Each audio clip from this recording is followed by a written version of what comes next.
A good idea can win you a grant, but it is your integrity that lets you keep it, and that distinction matters more than most first-time applicants expect. Grant money is not ordinary money. It is public money entrusted to a scheme to help businesses do something worthwhile.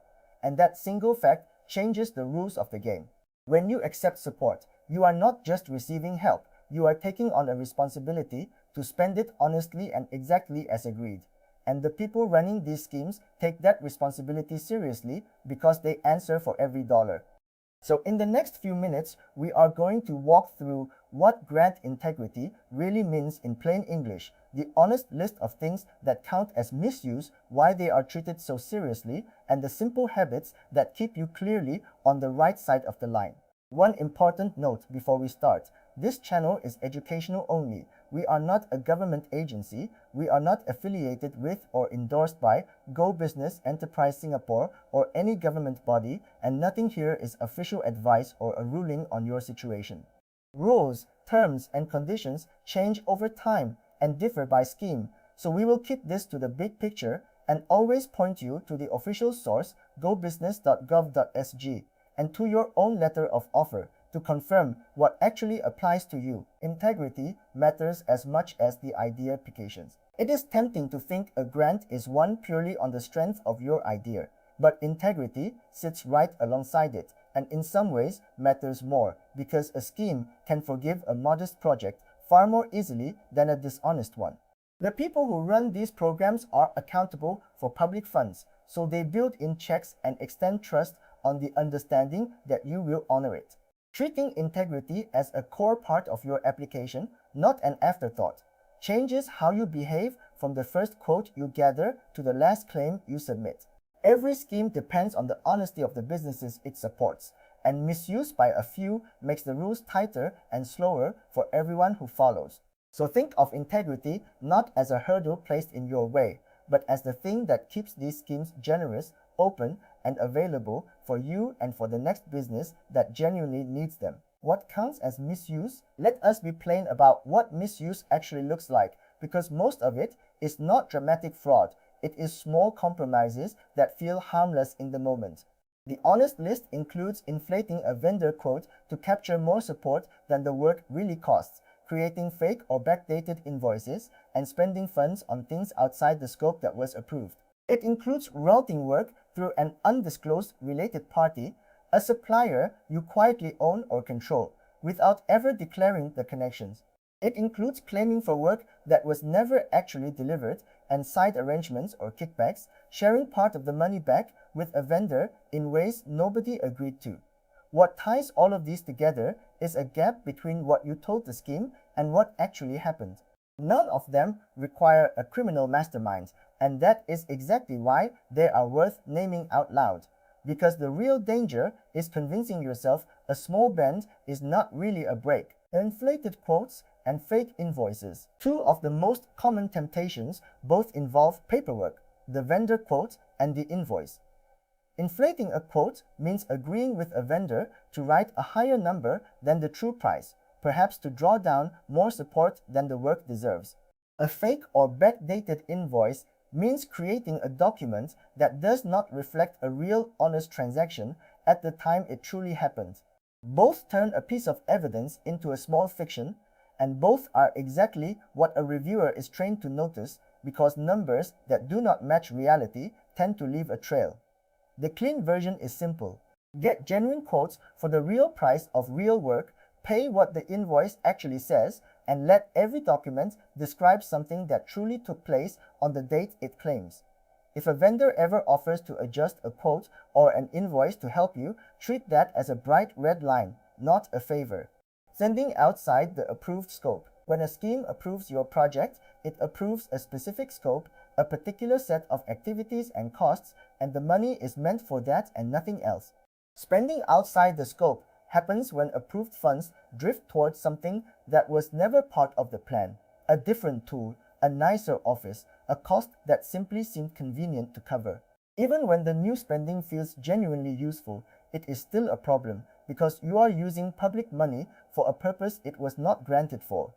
The discipline here is narrow and unglamorous. Spend strictly on what was approved, And if your needs genuinely change partway through, do not quietly redirect the funds. Ask through the proper channel and get the change agreed before you act. Your letter of offer defines that scope precisely. So when you are unsure whether a cost belongs, the answer is not to guess in your favor, it is to check and confirm before you spend. Related parties and your own company. A subtler trap is the related party vendor, and it catches honest people because it rarely feels like cheating. Imagine the supplier chosen for the funded work is a company you own, one run by a family member, or a business you quietly control. Using them is not automatically forbidden, but hiding the relationship is where the trouble starts, because the whole system relies on quotes and vendors being at arm's length, genuinely independent, so that prices are fair and the money buys real work at a real market rate. The clean path is disclosure. Declare any relationship between your business and a vendor openly and early. Let the scheme decide how to treat it, and never route funds through a connected company as though it were an ordinary independent supplier. An arrangement that would look bad if it surfaced later is one you should surface yourself now. Claiming for work not delivered. Claiming for work that was not actually delivered is one of the clearest lines of all, yet it can creep in gently. It might mean claiming for a full deliverable when the vendor completed only part of it, claiming for a stage that has not really happened because you are confident it soon will, or signing off that everything is done when the reality is messier. The rule is unbending. You claim for what has genuinely been delivered as it was actually delivered and not a step more. If a project runs late or a vendor falls short, that is a situation to report honestly, not to paper over with an optimistic claim, because a claim is a statement you are standing behind. The clean habit is to tie every claim to real, completed work you could show to someone else with the evidence to back it. If you would be uncomfortable demonstrating a deliverable to a reviewer, it is simply not ready to claim for yet. Why the consequences are serious. It is worth being blunt about why all of this is treated so seriously, because the consequences are heavier than a bent quote might seem to warrant. The most immediate is clawback, being required to repay funds that were misused, sometimes with the whole amount unwound rather than just the disputed part. Beyond the money, misuse can bar you from future support, closing the door on schemes you might genuinely need later. There is reputational damage, hard to measure and harder to repair, and in serious cases, there can be legal consequences, because misusing public funds can cross from a broken condition into something a great deal graver. None of this is meant to frighten you away from applying. Honest businesses use these schemes safely every day.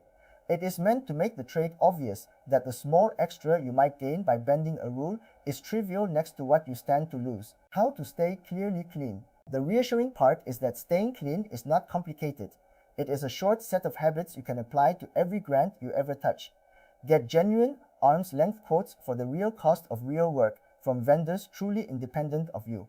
Keep every receipt, invoice, contract, and record organized well enough to produce any one of them without a scramble.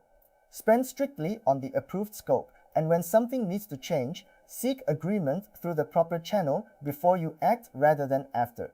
Declare any conflict of interest and any other funding you receive for the same work, openly and early, and claim only for what was genuinely delivered, backed by evidence you would be happy to show. None of these ask you to be a saint, they ask you to be organized and honest, and each is far easier to do as you go than to reconstruct under pressure later. Build them in from day one, and integrity stops being a worry and becomes a habit. Declare conflicts and other funding. Two habits from that list deserve their own moment, because people most often overlook them by accident rather than intent. Declaring conflicts and declaring other funding. A conflict of interest is any situation where your personal interest could quietly pull against the honest use of funds, a vendor you are connected to, a decision maker with something to gain, a relationship that could shade a choice. You do not resolve a conflict by hiding it. You resolve it by disclosing it and letting the scheme decide. Other funding matters just as much because you generally cannot claim the same cost from two sources, and stacking support without telling anyone can quietly become overclaiming. So if another grant, subsidy, or arrangement touches the same project, say so. In both cases, the instinct that keeps you safe is identical. When in doubt, disclose. Surfacing something yourself, early and plainly, is almost always treated very differently from the same fact being discovered later. Treat it like an audit is coming. Here is the single mindset that ties everything together. Run your grant as though an audit is coming, because it genuinely might. Schemes conduct checks and audits, sometimes at random and sometimes years after the fact, and the businesses that sail through are simply the ones who kept clean records and did what they said all along. So ask yourself throughout the project a quiet test question. If a reviewer sat down with my files tomorrow, would everything line up? Would every claim match a real deliverable? Every invoice a real payment? Every cost sit inside the approved scope? If the answer is yes, an audit is nothing to fear. It is just a confirmation of what is already true. If the answer makes you wince, that wince is useful information, far better felt now, while you can still put things right, than in front of an auditor. Treating scrutiny as a given rather than a surprise is what turns integrity from an anxious afterthought into a calm default. A closing reminder. So the whole of grant integrity comes down to a simple idea, that the money is public, the trust is real, and honoring both protects you as much as everyone else who relies on these schemes. Get honest arm's-length quotes, spend only on the approved scope, declare anything that could look like a conflict, claim only for what was truly delivered, and keep records as though someone will one day want to see them. Do that, and you never have to remember what you told anyone, because you only ever told the truth. Two last reminders. Nothing here is a ruling on your situation. We are not a government agency and cannot speak for any scheme, and the binding rules for you live in two places: your own letter of offer and the official source, gobusiness.gov.sg. So confirm the specifics there before you act.